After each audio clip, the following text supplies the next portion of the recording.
እግዚአብሔር ለሰዎች ሶስት ሀብት ሰጠ። አንድ ፊደል ቢጎድል ከዲኤንኤ ሰው በዊልቸር ይሄዳል። እግዚአብሔር የሰጠን ትልቁ ኃይል መሬት ናት። በቃ ፍሪ ኤሌክትሮን ነው። ብዙ ህመሞች እያጠቁ ነው የመጡት ከዚህ የተነሳ። ፉል ሙን ላይ ጂም አትሰራም፣ ልበ በሽተኛ መሆን የለብህም። አሁን ብዙ ሴቶች በመጽነሳቸው ይማረራሉ፣ ግን ተገቢ ነው ብዬ አላምንም። እትብቴ የተቀበረችበት ምድር እናት ሀገር ብሎ መጠራው አርዝ ሃርት ቢት የሚባል አለ። ይሄ በሳይንሱ ሹማን ሬዞናንስ ይባላል። እና የተቀደሱ ቦታዎች ላይ ጫማ ታወልቃለህ። ምክንያቱም ያ ቦታ በጣም ሳክሪድን የተቀደሰ ነው። ሰዎች በሳር ላይ፣ በአፈር ላይ፣ በአሸዋ ላይ፣ በድንጋዮች ላይ ጠንቀቅ ብለው ቢያንስ እንደው በቀን ቢቻል ከ20 እስከ 30 ደቂቃ መንቀሳቀስ መቻል አለባቸው ነው።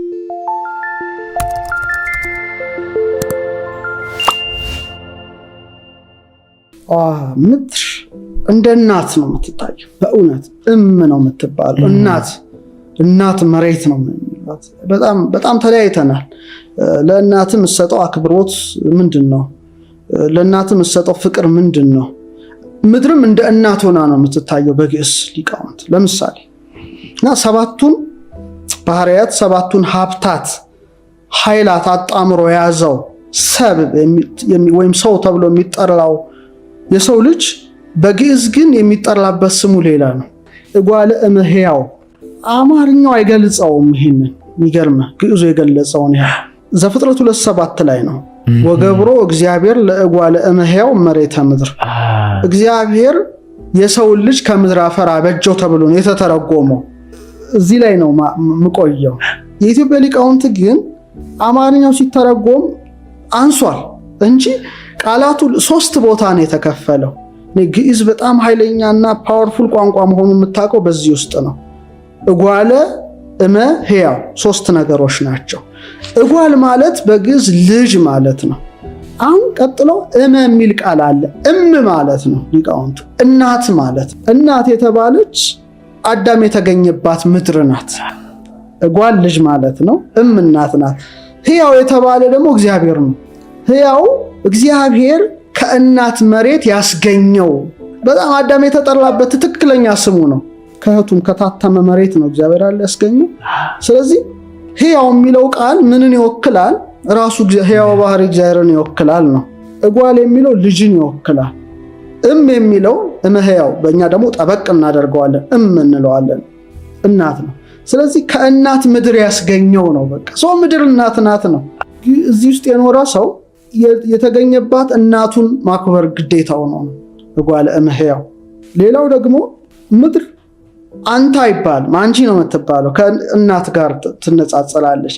ምክንያቱም እንደገና እናት የተባለች ሔዋን ናት። ምክንያቱም የሰው ልጆች የመጀመሪያ እናት በመሆኗ እጓለ እመሕያው። እጓልና ልጅና ሕያው የተባል በሕያውነት የምንንቀሳቀስ ውሉደ ሔዋን ልጆች የሆንን እኛ የሰው ልጆች ነን።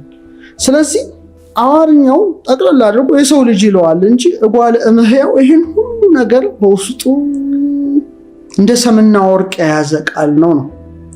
ስለዚህ ሔዋንን ከእናት መሬት ጋር አነጻጽሮ አስቀምጣት ነው። ሁለቱም ተመሳሳይ ናቸው። ለምሳሌ ሴት ወይም ሔዋን፣ የመጀመሪያዋ ሴት ሔዋን ምን ተቀበለች? ዘር ተቀብላ ማንን አስገኘች? ቃየልን አስገኘች። በተመሳሳይ መልኩ ምድርም ዘርን ተቀብላ አትክልት ታጸድቃለች። ሁለቱም ተቀባይ ናቸው ነው። እናትም ተቀባይ ናት፣ ምድርም። ሁለቱም ደግሞ ተቀባይ በመሆናቸው ተጠቃሚ ናቸው።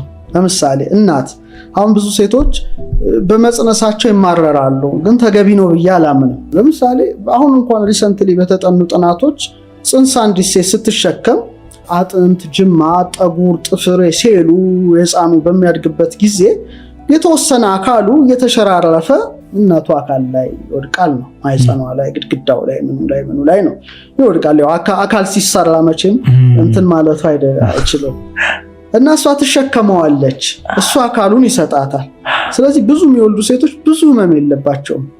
ለምሳሌ አንዲት ሴት እኮ ስትወልድ እኮ እንዴ በጣም የሆነ አካል እኮ ነው ከሰውነቷ ያወጣው፣ እንዴ ሰርቫይቭ አረገች ብለህ ታስባለህ። ልጁ አካሉን ሰጣት፣ እሷ ደግሞ ማህፀኗን ሰጠችው። መከባበር ማለት ያኮ ነው፣ ጥቅም ነው። ለምሳሌ ምድርም ዘር ትቀበላለች። ዘሩ እኮ መሬቷን ጭምር ያዳብራል አይደል? ሲፈርስ ከተቀባይነት አንጻር ከሴት ጋር ምድራችን እንደ እናት ሆና ትነጻለች። ከክብካቤ ከመንከባከብስ አንጻር ለምሳሌ ሴት እናት ልጅን ወልዳ ትመግበዋለች አይደለ? ደግሞ ትጠብቀዋለች እንክብካቤ ሽሩሩ ብላ በግራ ጎኗ ተሸክማ ሽሩሩ ወዘተርፈ እንደምትለው በተመሳሳይ መልኩ መሬታችንም ከአደጋ ትጠብቀናለች። ማግኔቲክ ፊልዷ እኮ ነው እየጠበቀን ያለው እንጂ የፀሐይ ጨረር መጥቶ ጉዳችን ያፈላው ነበር። እየመከተች ነው የምትጠብቀው። ስለዚህ ነው እትብቴ የተቀበረችበት ምድር እናት ሀገር ብለህ መጠራው ግዴታ ነው። እናት ሀገር ውጭ ሀገር እንኳን ያሉ ሰዎች ከባህር ማዶ ያሉ ለእናት ሀገር ያብቃኝ፣ እናት እኮ ነው የሚያደርጓት ምድሪቱን፣ እናት ሀገር ያብቃኝ። ምክንያቱም እትብት ተቀብሮባታል፣ ተቀባይ ናት። ስለዚህ የሀገሬን አፈር አቅምሰኝ ይላል። አሁን ብዙ ሀገር ውጭ ሀገር ያሉ ሰዎች እዛም መቀበር ይችላሉ የተቀበረበት ቦታ። በአንድ ወቅት አንድ ሚዲያ ላይ ይመስለኛል እና ኢትዮጵያ ለአንተ ምን ናት የሚል ጥያቄ ተጠየቅኩኝ። እስካሁን ጥያቄ ከብዶኝ አያውቅም። ያ ግን ከበደኝ ለመመለስ ቃላቶች አጠሩብኝ። ግን አሁን ካለው ከእናት ባህሪ ጋር ነው የገለጽኳት። ምሳሌ ማህፀን ስመገበው የነበረው እትብቴ የተቀበረባት፣ ያም ቀላል አይደለም። እትብቴ የተቀበረበት ይባል የለ እንደ እናት ተቀባይ ናት። ኦኬ ከተወለድኩኝ በኋላ ከላይዋ ላይ የወጣውን ሲሳይ ተመግቤያለሁ፣ ቦርቄባታለሁ፣ ሄጄባታለሁ፣ ሁሉ ነገር አድርጌባታለሁ። መጨረሻ ደግሞ እንደገና ደግሞ ሰው ነኝና አፈርነህና ወደ አፈር ትመለሳለህ የሚላል አይደል? ያ ተመልከተ። አሁን ምድር ጉዳይ ነው እና እንደገና ደግሞ ትቀበለኛለች ስጋዬን ነው። የምድሪቱ አካል ትሆናለህ አንተ ራስህ ማለት ነው። የእናት ሀገር ራሱ አካል ትሆናለህ። እኔ ግን ፈርዘር ሄድኩኝ። ኖ እዚህም አልቀርም፣ እንደ ክርስቲያን ከሞት እንደምነሳ አምናለሁ። ስለማምን ተበተነው አፈር ትቢያ የሆነው ስጋዬ እንደገና ይሰበሰባል፣ ወይም ሀገር የሆነው ስጋዬ ነው የሚሰበሰበው ነው ለእኔ። እዛ እነሳለሁ። ሞት የለም ከዛ በኋላ። እንግዲህ የማይሞተውን ለብሶ ይነሳል፣ ግን የራሴ ስጋ ነው የሚነሳው። አንተን ስጋ ይዤ አልነሳም። ራሴ ሁሉም በራሱ አካል ነው የሚጠየቀው አይደል? ስጋም ነፍስም ተባብሮ አይደል እንደ የሰሩት። እና ምንድነው የኔ ሐሳብ ጊዜው ስለምነሳ እስከ በሌለው ፍጻሜ ተሸክሚያት እኖራለሁ። እስከምንነሳ እሷ ትሸከመኛለች ነው እናት ሀገሬ። ከተነሳው በኋላ ደግሞ እኔ ተሸክሚያት እኖራለሁ። ሰዎችን ሀገር ማገልገል አለብኝ፣ ግዴታዬ ነው። ግዴታዬም ነው። በቃ እንደ እናት ማለት ነው። ስለዚህ ጠቅልል አድርጌ ሳየው ምድር ማለት እናት ናት ነው። ስለዚህ እናትን በምታከብረው ልክ ምድርን ማክበር መቻል አለብህ። ይሄ ወሳኝ ጉዳይ ነውና እጓለ እመሕያው የሚለው የሰው ልጅ መጠሪያ ራሱ እግዚአብሔር ሕያው እግዚአብሔር እናት ከሆነች የታተመች ምድር ያስገኘው ልጅ ነው። ለምሳሌ ሰው ምድራዊና ሰማያዊ ነው ይታወቃል።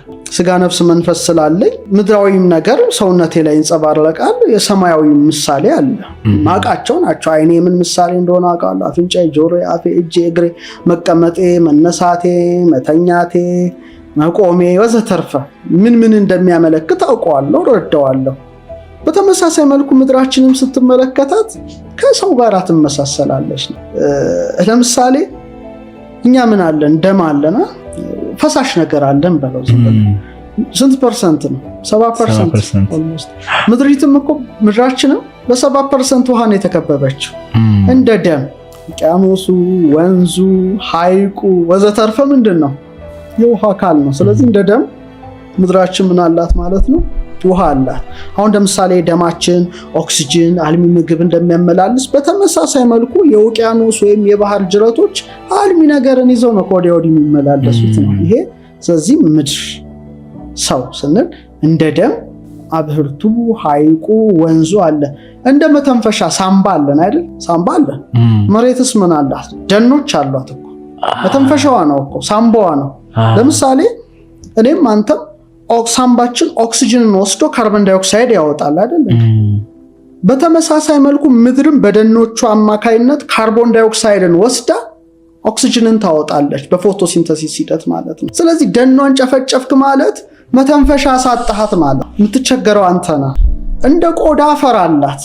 አሁን ለምሳሌ እኔ እስኪኔ ቆዳዬ ምን ይዟል? ይሄውን ቆዳ ቢላጥ አስበው ታውቃለህ? ያ ሁሉ ስል እዚህ ውስጥ የምታያቸው እንዳንዴ እንዲተኩር ብለህ ስታይ ጅማቱ ምንም ታያለህ። ሰዎቹ ይዟል ከላይ ሆኖ ማለት ነው። ቢላጥ ሁሉም ነገር ይጠብቃል፣ ሴሉን ምን።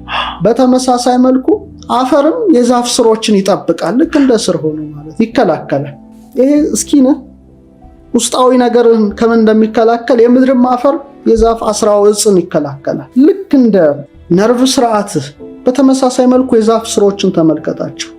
ያን አይነት ምሳሌነት ያላቸው ናቸው። ምድር ውስጥ አሉ፣ አስራው እጽ አሉ። ጠንካራ እንደሆነው አጥንት ወዘተርፈ ቦንስ አጠቃላይ ስከል ምናምን መሬትን በተመሳሳይ መልኩ የሚያጠነክራት ድንጋይ ያላት ማለት ነው። ይሄ በጣም ወሳኝ ነው።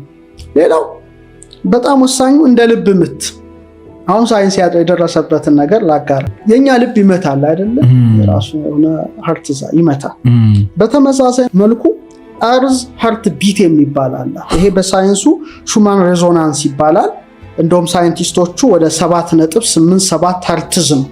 ይሄ በመሬት ከባቢ አየር አዮኖስፌር በመብረቅ መውደቅ ምናምን የሚፈጠሩ ናቸውና የራሷ ምን አላት ማለት ነው? ሀርት ቢት አላት ማለት። ስለዚህ ሰውን ከምድር አፈር አበጀው ሲል ሀርት ቢቷ በሀርትዝ ይለካል ራሱን ችሎ። በተለይ ሀርት ቢትን ሹማን ሬዞናንስ ነው የሚለው ሳይንሱ። አዮኖስፌር አለ፣ ተንደር ሲመጣ እነዚህ የሚፈጠሩ ከአትሞስፌሯ ጋር ተያይዞ ራሱን ችሎ የሚለካ ነው። ስለዚህ ልቧ ይመታል ነው። ሰውን ከምድር አፈር አበጀው ወይም በኪዙ ይሻል ይሆን አላውቅም። እጓለ እምሕያውን ሕያው እግዚአብሔር ከእናት ምድር የሰራው የሰው ልጅ ሰውን መስላ ተገለጸች ማለት ነው። ስለዚህ አንደኛ በእናት ደረጃ ተገለጠች፣ ሁለተኛ በሰው ደረጃ ገለጽናት ማለት ነው። ስለዚህ በዚህ መልኩ ብናያት መሬታችን ደስ ይለኛል። አሁን ዓለም የደረሰበትና የጥንት ሊቃውንቱን እሳቤ ባቀርበው ጥሩ ነው። እሾህም በሾህ የተፈጠርነው ከምንድን ነው? ከምድር አፈር ነው አይደለ? የሕይወት እስትንፋስ ሰጥቶናል። ከምድር አፈር ስለሰራን የተፈጠርንባትን የምድር አፈር መንካት ግድ ነው ማለት ነው። በጣም በጣም ወሳኝ ነገር ነው። ለምሳሌ በመንፈሳዊ አውድን እንየው፣ በስጋው አውድ እንየው፣ በሳይንሱ ምልከታ እንመር። 3 ቦታ እንከፋፍል። ለምሳሌ የተቀደሱ ቦታዎች ጋር ስትሄድ ጫማህን ከእግርህ ታወጣለህ። በባዶ እግርህ ነው የምትገባው። ምንድን ነው የምትገባው? ለምሳሌ ሙሴን የተቆምክባት ምድር የተቀደሰች ናት፣ ጫማህን ከእግርህ አውልቅ። ኢያሱንም በተመሳሳይ 5ኛው ምዕራፍ ላይ ይመስለኛል አውልቅ ይለዋል። እና ያውልቃል ነው። እና የተቀደሱ ቦታዎች ላይ ጫማ ታወልቃለህ። ምክንያቱም ያ ቦታ በጣም ሳክሪድን የተቀደሰ ነው። ኦልሞስት ሰማይና ምድር የሚገናኙበት ብለህ ማሰብ ትችላለህ። ለምን?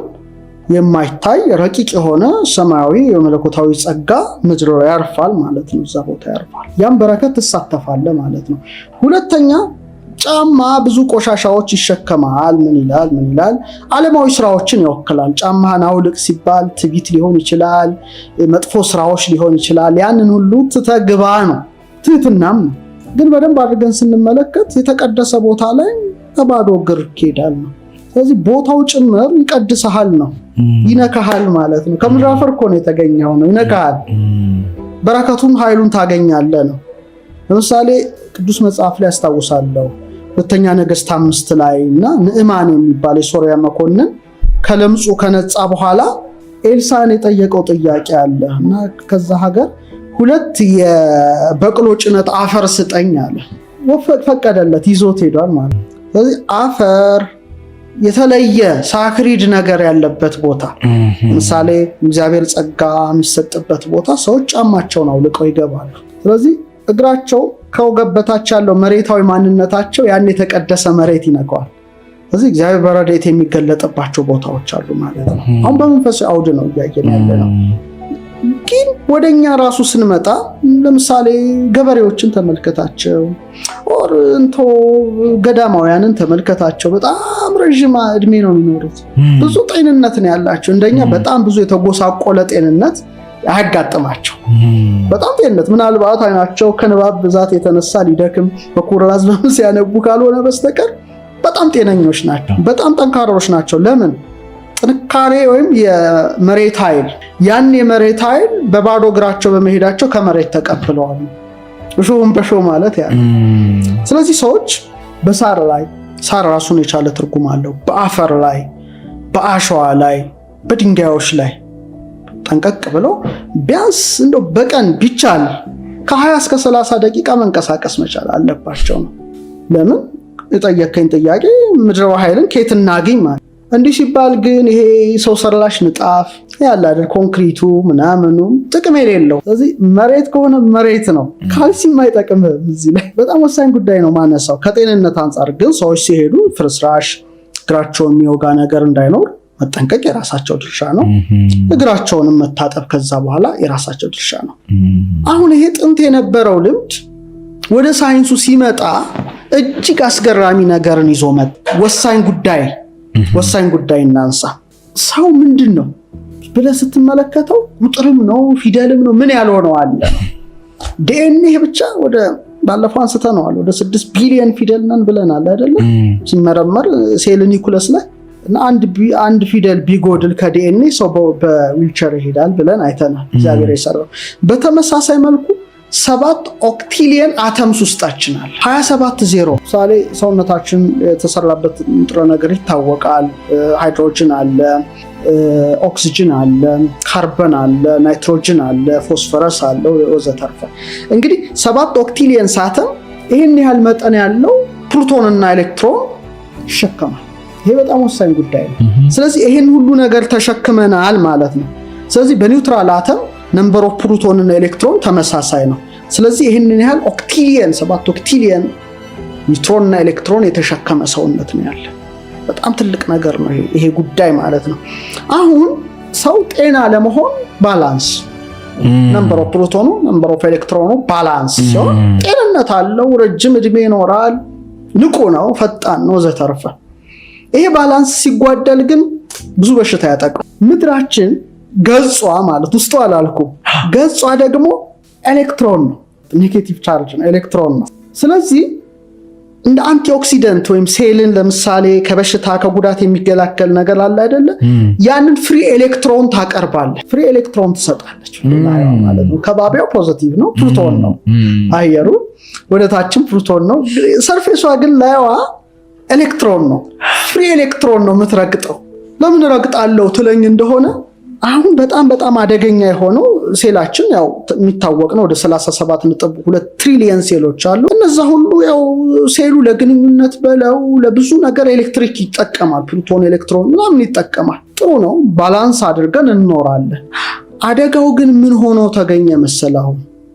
ምንጠቀማቸው ስልኮች ዋይፋዩ አሁን ይሄ ተመልከት፣ ምኑ ኤሌክትሪኩ መስመር፣ ቴሌቪዥኑ፣ ላፕቶፕ፣ ሁሉም ነገር እነሱ ደግሞ ወደ አትሞስፌር ምንድነው የሚለቁት? ፖዚቲቭ ፕሮቶን ነው የሚለቁት። ይለቃሉ፣ ፕሮቶን ነው የሚለቁት እነሱ። በጣም ለዚህ እኮ ነው ሰው ዲዚ የሚሆነው። በቃ ጅንስስ ይላል፣ በቃ ትፈዛለ። ምን ሆነ ማለት ነው? በጣም ባላንስ አድርጎ የኖረውን ሰውነትህን ኤክሰስ ፕሮቶን ይከትባል። ያ ፕሮቶን ሲገባ ምንድነው የምትሆነው? በቃ ኤሌክትሮንህን ዶሚኔት ያደርግና ኢምባላንስ ይፈጥራል። በቃ ያ ጭንቀቱ፣ ድብርቱ ብዙ በሽታዎች ይዞብህ ይመጣል። ለምሳሌ ኤሌክትሮን እንኳን እንዳይገባ ምንጣፉ ተመልከተው፣ ጫማው ተመልከተው፣ ሁሉም ከልሎታል። ስለዚህ ይሄ እንዴት ታስወግዳለህ? እግዚአብሔር የሰጠን ትልቁ ኃይል መሬት ናት። በቃ ፍሪ ኤሌክትሮን ነው። ብዙ ህመሞች እያጠቁን የመጡት ከዚህ የተነሳ ነው። እሾህም በሾህ እግዚአብሔር የሰጠንን የተፈጥሯዊ ጸጋ ካለመጠቀም እኛ ስልጣኔ ይመስለናል። ለእኛ ትልቅ ነገር ነው። ግን ሰዎች እድሜን ተንተርሰው የሚመጡ ህመሞችን ሙሉ በሙሉ እንዲያስወግዱ ፍሪ ኤሌክትሮን በጣም እኮ እግዚአብሔር የሰጠን ጸጋ። አንድ ሊቅ አለ ዮሐንስ አፈወርቅ ነው።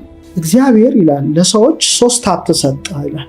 አንደኛው ፀሐይ ነው፣ ሁለተኛው አየር ነው፣ ሶስተኛው መሬት ናት። ፀሐይና አየር አለ በእግዚአብሔር እጅ ስለተያዙ ሁሉም እኩል ሞቆ እኩል ተንፍሶ ይኖራል። መሬት ግን በስግብግብ ሰዎች እጅ ስለወደቀች ይህ ሁሉ ትርምስ ተፈጠረ። በጣም ስግብግብ በቃኝ የማይሉ ሰዎች እጅ ነው የወደቀችው ምድራችን። አሁን ግን ያም ቢሆን ይሄ ሁሉ የሚመጣው ጉዳይ እንዳይገለን ፍሪ ኤሌክትሮን ሶሻል ሚዲያ ውስጥ ላይ የሚሉ ሰዎች እንቅልፋቸው ጤነኛ አሁን እንደውም ስልኩ ራሱ አልጋችን ስር ነው ያለው አይደል? ሌሊት እንኳን ጠዋት እንኳን ስንነሳ ኦልሬዲ ሱስ ሆኗል እና ኤክሰስ ፕሮቶን ነው ወደ ውስጣችን እየገባ ያለው ፖዚቲቭ ቻርጅ እና ያ ሆኖ ስለዚህ ደም ዝውውራችን ሁሉ ጥሩ ያልሆነ ጭንቀት ያለብን እርጋታ የሌለን መሬት እርጋታ ትሰጣለች። ገበሬዎችን ተመልከታቸው። ይህ ከተማ ሰው የሚንቀለቀለውን መንቀልቀል አስቦ ታውቃለህ? ሬስትለስ። የገጠር ሰው ግን ትንሽ ኩሩም ነው። እርጋታን ትሰጣለች። ጡንቻ መገጣጠሚያ ጥሩ ቅርጽ ይሰጣል። እዚህ ቢያንስ ሰዎች ብዙ ነገሮች አሁን በሽታዎች አሉ። ጀስት መሬት ላይ በመተኛት ራሱ ፍሪ ኤሌክትሮን ልታገኝና ልታጠፋቸው የምትችላቸው ነገሮች አሉ። ግን ሰዎች ያው ሁልጊዜ ጅቡን ያለ ነገር ጥሩ ይመስላቸዋልና ይሄን መጠቀም በጣም ሞኝነትና ኋላቀር ይመስላቸዋል። ይሄም ያው ጥንታዊውንም እውቀት ሳይንሱንም ካለማወቅ የሚመነጭ ነው። ይሄ አንደኛውና ወሳኝ ነገር ነው። ሁለተኛው ኃይለ ምድርን ለማግኘት ከፈለክ በተፈጥሮ ቦታዎች ላይ ጊዜህን ማሳለፍ ግድ ነው። እዛ ቦታ ላይ ማዘውተር ብትችል የምድርን ኃይል በጣም ነው ወደ ውስጥ የሚገባው። በጣም ጠንካራ ነው የምትሆነው። የደም ዝውውር ጤናማ ነው። እንቅልፍ ጥሩ ታገኛለህ። ብዙ ዓመትም ልትኖር ትችላለህ። ስለዚህ ለራስህ ስትል ነው። ለምሳሌ ግን ስትራመድ ብዙ ጊዜ ጫካ ውስጥ መሄድ ደስ ይለኛል። ግን ሲሄድ ዝም ብዬ አልሄድም። አሁን ብዙ ሰዎች ጫካ ውስጥ ሲሄዱ ሲዘዋወሩ አያለው። ትዝብት ነው። በቃ መሄድ ስላለባቸው መሄድ እነሱ የሚመስላቸው ብዙ ከመሄድ የተነሳ ጤና የሚያገኙ በቃ ያ ጉዳይ አይደለም። ብዙ ስለተራመድክ ብዙ ጂም ስለሰራ አይደለም። በጣም እንትኑ ማወቅ ያስፈልጋል። ለምሳሌ ፉልሙን ከጤንነት ጋር ያላትን ጉዳይ ካወቅ ፉልሙን ላይ ጂም አትሰራም። ልበ በሽተኛ መሆን የለብህም። እዚህ ጥበብ ያስፈልጋል ነው ዋናው። እና አንደኛ አይንስ ምን እያየ ነው? ይሄንን መጠቀም አለብህ። በጣም የሚጨንቀኝ ቤት ውስጥ መቀመጥ ነው። እኔ ግድግዳ ነው ማየው። ተወሰነ የተገደበ ነገር ነው። ባህር ዳርቻ ጫፉን ጫካው ስትሄድ ረጅም ነገር ሳይ በቃ ብዙ ሰላም አገኛለሁ። ይሄ ግን እሱን ያለ እግዚአብሔር የፈጠረውን አይን እንትን እንዳይቀና ስል ከዋክብት ሌላ ዓለም ነው። ርቀት ነው የምታየው። ርቀት ምጥቀት ጥልቀት ምናምን ታያለህ። አይንህ ይሰራል። አሁን የምድርን ኤነርጂ ለማግኘት ማስተዋል ያስፈልጋል። እግዚአብሔር ያስቀመጠላት። ሁለተኛ ድምፅ ቅጠሉ ሲል የሚንሻሻውን ማድመጥ ይገባዋል። ይሄ ጆሮ ዝም ብሎ ወክ ማድረግ አይደለም። ቀጥላ ሽታውን ማሽተት መቻል አለ። አሁን ለምሳሌ ቤተክርስቲያን ስትሄድ ከላይ ሻኩራው ጻጽሩ አሁን ለምሳሌ ማህሌት ስንቆም ቅኔ ክፍል አለና ቅኔ አንድ ሰው ቅኔ ይናገራል።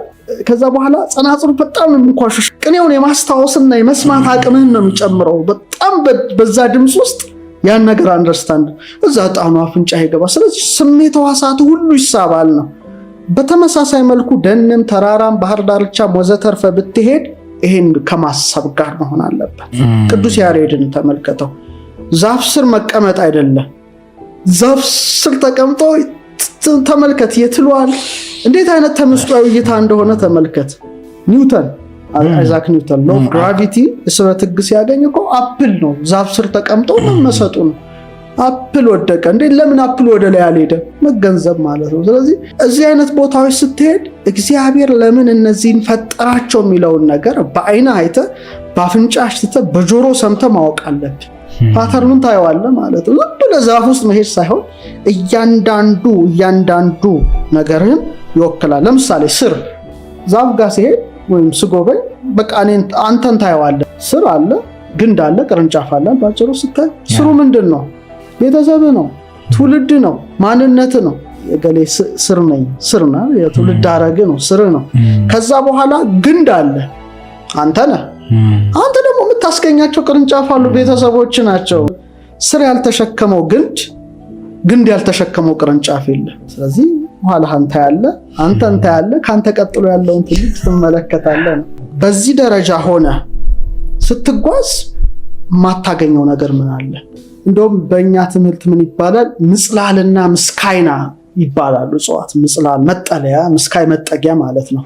ጊቭ ኤንድ ቴክ ነው። ለምሳሌ ሰዎች ዛፍን ይጠብቃሉ አይደል? ዛፎችን እንከባከባለን፣ እንተክላለን። ዛፎች ስለኛ ኦክሲጅን ይሰጡናል፣ ጥላ ይሆኑናል። መሰጣጣትን ብቻህን ያለ መኖርን፣ ለሰው መኖር መቻልን፣ ይህን ሁሉ ታያለ። መስጠትን፣ መቀበልን። እንደውም ቅዱስ ያሬድ ምን ይላል? እንተ በምድር ስራዊሃ ወበሰማይ አይጹቂሃ ይላል። ስለ ሕይወት ዛፍ ሲናገር ስሮቿ በምድር ቅርንጫፎቿ ወደ ላይ ናቸው። አሁን ተመልከት፣ ጫካ ውስጥ እየሄድክ ነው። በደንብ ዛፉን ተመልከተው። ስሩ ምድር ላይ ነው፣ ቅርንጫፎቹ ላይ ነው። ስር ማለት ምድራዊ ማንነትህ ነው አይደል? በዚህ ዓለም ስትኖር ትበላለህ፣ ትጠጣለህ፣ ትተኛለህ፣ ትነሳለህ፣ ወዘተርፈ። ወግ አለ፣ ባህል አለ፣ ስርዓት አለ፣ ወዘተርፈ። ግን ዛፉ ስሩ ብቻ ተቀብሮ አልቀረም። ቅርንጫፎቹ ደግሞ ፀሐይንና አየርን ይፈልጋሉ። ሰው መንፈሳዊ ነገር መኖር አለበት።